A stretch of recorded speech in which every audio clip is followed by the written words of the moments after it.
Welcome to the bubbles. So, how long is the current market bubble going to last? And just how epic will it be?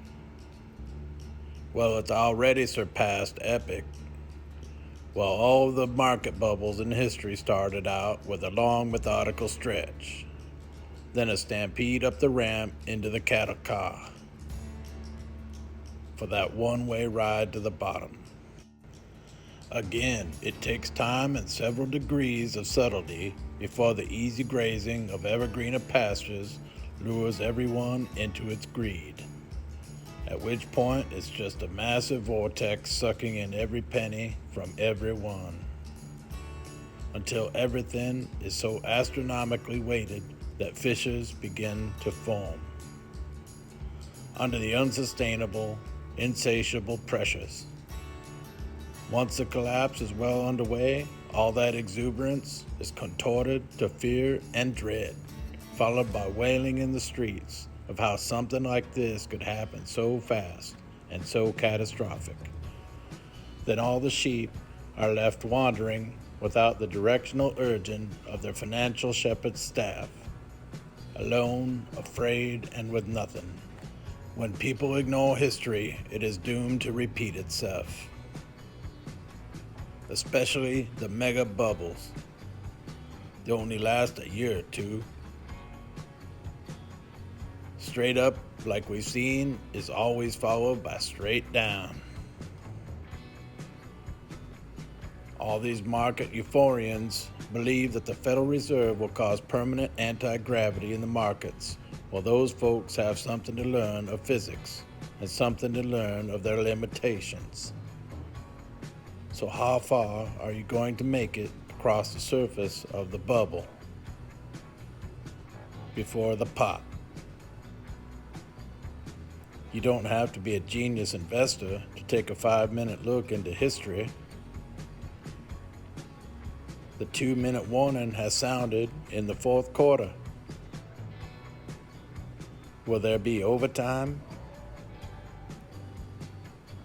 Finish your beverages and your hot dogs. Time to exit the stadium. You played a record-breaking historical game. You going to enjoy the fruits of your labor or hyperextend yourself into overtime? Check yourself before you wreck yourself.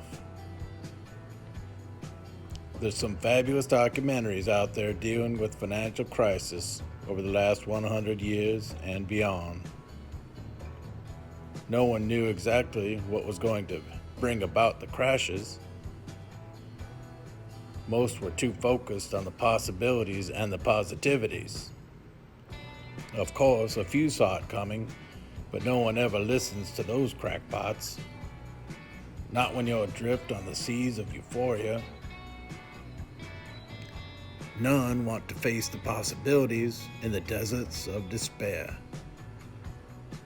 I'm holding the right metals, including lead. Their prices may sway in the wind, but they will not be broken. Our real economy is in free fall. Our national debt and debt markets are as parabolic as the stock markets. In some areas, much, much worse. Those numbers do not support or sustain what we're seeing in stocks. But what they do support and sustain are zombie portfolios and the zombie corporations they provide liquidity to. I'm no advisor, but I'm sticking to tangibles. Food, water, metals, property, personal conveyance. Investing in preparedness, sustainables, and self-reliance. Getting ready, mind, body, and soul.